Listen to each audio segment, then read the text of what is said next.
मैं आपको एक अजीम मकसद के लिए बुलाया हूँ। एक विडम्बना है कि हर जगह हमारे देश में नहीं, जहाँ भी गरीब लोग होते हैं, वांछित लोग होते हैं, एक जज्बाती नारे और भाषण देकर उनको वर्गलाया जाता है, कभी धर्म के नाम पे, कभी राजनीति के नाम पे। मेरा ऐसा कोई मकसद नहीं है। मैं आपको एक अजीम मकसद के लिए बुलाया हूँ। इस गर्मी में मेरा एक ही उद्देश्य है कि ये एक दिन के 2 घंटे या 1 घंटे का कार्यक्रम का या मूवी नहीं है। आपको इस अभियान में जुड़ना पड़ेगा। ये एक बहुत लंबा सफ़र है। ये पहला कदम है, क्योंकि चाहे 3000 मील तय करना हो या 1000 मील तय करना हो, वो एक कदम से ही स्टार्ट होता है। चाहे सागर भरना हो तो एक बूंद से स्टार्ट होता है। तो ये इस कड़ी में पहला कदम है, प्रथम कदम है। और मुझे उम्मीद है कि आप मेरा पूरा सहयोग देंगे और आप रहेंगे, क्योंकि ये हमारा एक व्यक्तिगत दायित्व भी है, हमारा सामाजिक दायित्व भी है, हमारा धार्मिक दायित्व भी है और हमारा संवैधानिक दायित्व भी है। मैं चूंकि यहाँ जनप्रतिनिधि गण है और हमारे पढ़े लिखे और कुछ समृद्ध लोग हैं, तो मैं कुछ तलख बातें आपके बारे में ज़रूर बोलूँगा, तो आप ज़रूर सुनेंगे। क्योंकि जब तक आप अपने बारे में तलख बातें नहीं सुनते तो आप में सुधार नहीं लाते हैं। क्योंकि मेरे कार्यालय में जब मुझे कोई तलख बात बोलता है, मेरी आलोचना करता है, मुझे बड़ा अच्छा लगता है कि झूठी तारीफें हमें पसंद नहीं है। अगर कोई आके मेरे कार्यालय मेरी आलोचना करता हूँ तो मैं अपने आप के आत्ममूल्यांकन करता हूँ, ताकि मैं उसमें सुधार लाऊँ, क्या कमी रही मुझ में। ये नहीं कि नहीं नकारते रहे, ऐसा नहीं, मैंने सब इनकलाब लाया है। इसलिए क्योंकि आप जनप्रतिनिधि हैं, कुछ समृद्ध लोग हैं, कुछ पढ़े लिखे लोग हैं, मैं आपके बारे में जो पिछले 4 महीनों से मैंने देखा है ज़िले में, मैं कुछ तलख बातें बताऊंगा। बुरा नहीं मानना, लेकिन कोशिश कर लेना उस पर एक गहन करने का, आत्ममूल्यांकन करना कि क्यों मैं बोल रहा हूँ, कि उस पर सुधार क्या किया जा सकता है। मैं जनवरी में यहाँ ज्वाइन किया हूँगा, तो 4 महीने मैंने लगाए कि ये कार्यक्रम प्रारंभ करने। आप कोई बता सकता है कि इस पीछे क्या सोच है कि 4 महीने मैंने क्यों लगाए? कोई बता सकता है मुझे? एक व्यक्ति अगर मुझे बता पाया कि मैंने 4 महीने के बाद ये प्रारंभ क्यों किया? कोई नहीं बताएगा? नहीं पता।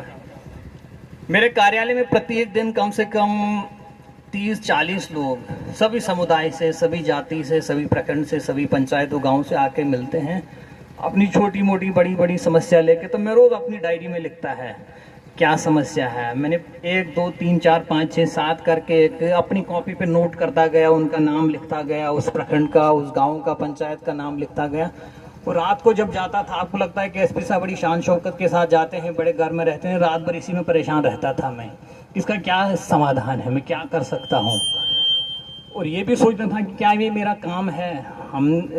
सरकार ने मुझे काम दिया कि आप यहाँ के पुलिस प्रशासन विधि व्यवस्था देखें, क्या ये मेरा काम है। तो हमने एक दिन तय कर लिया कि ठीक है, हमने वर्दी पिछले 10 साल से पहनी है, लेकिन इस देश का नागरिक तो मैं पिछले 30 साल से हूँ ही। ये तो मेरी एक संवैधानिक दायित्व है।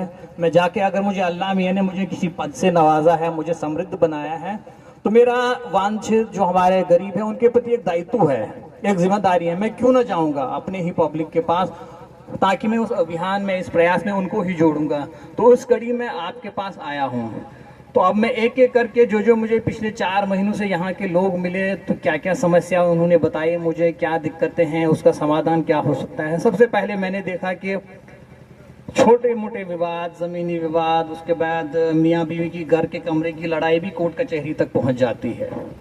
मियाँ बीवी के रिश्ते में तनाव, किस रिश्ते में तनाव नहीं है, वो भी लेके आप कोर्ट कचहरी थाने पे। और उसके बाद क्या होता है कि इसके बाद दुविधा देख लीजिए, आपके गांव का ही कोई पढ़ा लिखा कोई जनप्रतिनिधि, चाहे पूर्व मुखिया जी, करंट मुखिया जी, चाहे वार्ड सदस्य, जो भी है, कभी वो रहबर बन के रहसन बन जाता है। वहीं उनको बिचौलिया दलाली करा के कभी कोर्ट में इतना पैसे खर्च हुआ। तो मैंने देख लिया कि कुछ महिलाएं ये 50,000 1 लाख ज़मीन बेच के भी अपना वहाँ कोर्ट केस लड़ते हैं।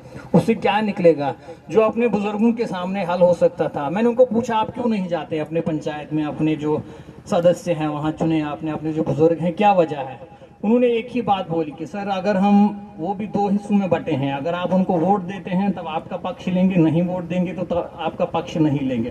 तो इसलिए मुझे लगा कि हम क्या करेंगे, मैं अपने थाना प्रभारियों को कड़े एक निर्देश दिए कि आप जाके लोकल जो जनप्रतिनिधि हैं, चाहे करंट हैं, पूर्व, उसको बुरा मत मानिएगा। मतलब मैं सभी के बारे में नहीं बता रहा हूँ, हमने जो सुना है हम सब लिखे हैं। तो मैंने उनको बोला कि आप जाइए गाँव में, आप देखिए कि मतलब जो ये पैसा थाने, कोर्ट कचहरी यहाँ से टेढ़ा किशनगंज जाने में 2 घंटे लगते हैं, आप जाते हैं तो आपका पूरा दिन चला जाता है। क्या है, आप खेती का दिन है, आपका दुकानदारी का दिन है, वो पूरा ज़ाया हो जाता है। वहाँ 10 बिचौलिया 10 दलाल आपको मिलते हैं कि आपको झूठा फंसा के वे एसपी साहब जेल भेजेंगे, वो भेजेंगे। यार हम भी इंसान हैं, हम क्यों किसी को जेल भेजेंगे? हमें बहुत बुरा लगता है जब हम किसी को जेल भेजते हैं। तो मैं सोचा कि मैंने जब कैलकुलेट किया कि प्रत्येक व्यक्ति यहाँ 50,000, 20,000, 1 लाख खर्चता है, यही 50,000, 1 लाख अगर आप अपने बच्चे के, अपने भाई बहन की शिक्षा में लगाएंगे तो कितना अच्छा होता। आप देखिए कि आप तक अगर आपने अभी तक, मैं IPS ऑफिसर हो के अगर मेरे घर में कोई समस्या होती है ना, आप उनको बोलते हैं घर के बुजुर्गों के पास जाइए, नहीं तो मैं एक फ़ोन से कराता। मैंने कहा नहीं, जो मेरा मानना है कि सर्वोच्च उच्च न्यायालय आपके गांव की कचहरी है, सुप्रीम कोर्ट, हाई कोर्ट उसको धरातल जमीनी हकीकत से क्या आप पता है उनको। सर्वोच्च उच्च न्यायालय आप हैं, जो आपका स्थानीय प्रशासन है, स्थानीय लोग हैं, आप उनके पास ज़रूर जाइए एक बार। क्योंकि मुझे नहीं पता अल्लाह मियाँ कब तक हमें यहाँ खिदमत का मौका देगा, लेकिन मैं आप लोगों से एक रिक्वेस्ट करता हूँ, अनुरोध करता हूँ कि एक बार खाकी पे भरोसा कर लीजिए, एटलीस्ट मुझ पे भरोसा कर लीजिए। हमारे थाना प्रभारी, हमारे थाने की प्रशासन आपके गांव-गांव में जाके आपके एक एक समस्या का समाधान निकालेगी। आपको कोई पैसा खर्चने की जरूरत नहीं, आपको अपने टाइम बर्बाद करने की जरूरत नहीं है। आप बस थोड़ा सा हम पे विश्वास रखिए। और खासतौर से जनप्रतिनिधि लोगों को मैं जरूर बताऊंगा, ये मैं शिकायतें अब नहीं मिलनी चाहिए कि आप, अगर आपका अपना पक्ष वाला है जो आपको वोट देता हो, उसका पक्ष आप लेते हैं। अब राजनीति जब इलेक्शन हो तब कर लीजिए, 1-1.5 महीने तो 5 साल तो खिदमत कर लीजिए। तो मैं यही अपेक्षा आपसे आप जरूर करेंगे। आप जाके, जैसे आज ये कार्यक्रम हो गया, मैं नहीं चाहता हूं कि निकल के जैसे आप 2 घंटा कोई मूवी देखते हैं, मैच देखते हैं तो भूल गए। आप जाके, मैं चाहता हूं कि आप अगली बार अपने गांव में मुझे बुलाएंगे। जैसे यहाँ छोटे दहेज है, बाकी चीजें हैं, सामूहिक शादियां करा दीजिए। गांव के 4 जनप्रतिनिधि, एक पंचायत के 10 जनप्रतिनिधि मिलकर एक सामूहिक शादियां करा दीजिए। जो भी दहेज मांगे उसका बहिष्कार करिए। आप देख लीजिए कितना इनकलाब आ जाएगा, आपकी जो आर्थिक स्थिति कितनी ऊपर जाएगी। क्योंकि कम से कम हमेशा ये हमारे पास आते, शादी में किसी को पूछा बच्चे की शादी क्यों नहीं, ये ज्यादा देर हमें कहीं नहीं ले गए। अच्छा इंसान बनिए आप, जरूर अच्छा हिंदू और अच्छा मुस्लिम बनेंगे। मेरा सबसे आखिरी में यही अनुरोध होगा। अभी मैं हर जुमे में मस्जिद बदलता हूँ, तो कभी इस फिरके की मस्जिद का, मुझे बहुत बार बोले सर आप किस फिरके के हैं, आप तो रोज मस्जिद बदलते हैं। मैंने कहा हमारा कोई फिरका नहीं, हम एक ही फिरके को जानते हुए, इंसानियत का फिरका। तो मेहरबानी करके मतलब मत बांटिए आप मतलब आप, खुदा मेरा है, भगवान मेरा, वो सबका है, आप उसको अपनी मिल्कियत क्यों बना रहे हैं? या अपनी जमीन जिसमें हम 30 साल काम कर रहे हैं वो अपना नहीं है, आज आए कल चले गए, आप खुदा को अपना मानते हैं। आप मतलब कहते हैं कि ये मेरा है, आपका नहीं, ये मस्जिद मेरा है, ये मेरे फिरके की मस्जिद है। आपको इस मानसिकता से निकलना पड़ेगा, अदरवाइज आप बहुत पीछे रहेंगे। दुनिया बहुत आगे निकल गई है। किशनगंज मैं लगभग देश के सभी राज्यों में गया हूँ, ये मैं 10वें जिले में अपनी सेवाएं दे रहा हूँ। उड़ीसा छोड़ के लगभग भारत पूरा देखा है, 10-15 विदेश ममालिकों में गया हूँ, लेकिन ये मुझे सबसे पिछड़ा लगता है। रीज़न ये है कि आप उसी मानसिकता में हैं, धार्मिक कंपटीशन में, कि बड़ी इस फिरके का हूँ कि उस फिरके का हूँ, मैं मंदिर आलीशान बनाऊंगा कि मस्जिद आलीशान बनाऊंगा। इस सबसे आगे बढ़िए, अच्छा इंसान बनने की कोशिश करिए, आप ज़रूर आगे बढ़ेंगे। आप देखेंगे कि आपस में कितना प्यार बढ़ेगा, कितना अच्छा होगा। मैं बस 1-2 लाइन बताकर अपनी वाणी ख़त्म करूँगा।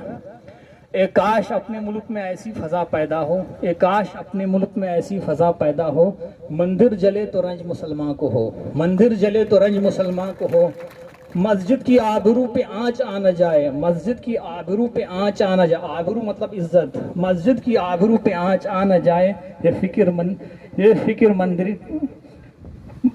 फिक्र मंदिर के निगहबानों को हो, ये फिक्र मंदिर के निगहबानों को हो। आखिर में एक और, मेरा जुनून ज़रूर एक दिन नतीजा लाएगा, मेरा जुनून ज़रूर एक दिन नतीजा, इसी सिया समंदर से नूर निकल जाएगा, इसी सिया समंदर से नूर निकल जाएगा। तो मुझे विश्वास है आप इस प्रयास में हमारा पूरा सहयोग करेंगे और ज़रूर आप हमें 10-15 दिन में अपने गांव के किसी कार्यक्रम में बुलाएंगे कि सर हम 10 बच्चों की पढ़ाई के लिए अपना पैसा लगा रहे हैं, हम 10 बच्चों की, 10 बेटियों की सामूहिक शादी के लिए, दहेज मुक्त शादी में अपना पैसा लगा रहे हैं, क्योंकि हम समृद्ध हैं, अल्लाह भगवान ने हमें नवाजा है, हमारा दायित्व है, हमारी जिम्मेदारी, हम उनको मत करें। तो मैं अपेक्षा है कि आप मुझे ज़रूर बुलाएंगे और इसी प्रखंड से हम इस कार्य मतलब इसका प्रारंभ करेंगे, ताकि फिर पूरे ज़िले में हर एक गांव में हम सामूहिक शादियां, गरीब बच्चों की पढ़ाई के लिए पैसा, या अन्य चीज़ों की अच्छी चीज़ों के लिए, किसी के व्यवसाय को किसी के लिए आप मदद करेंगे, आपका सहयोग रहेगा। कल से मुझे लगता है जो मैं प्राइवेट सिक्योरिटी एजेंसी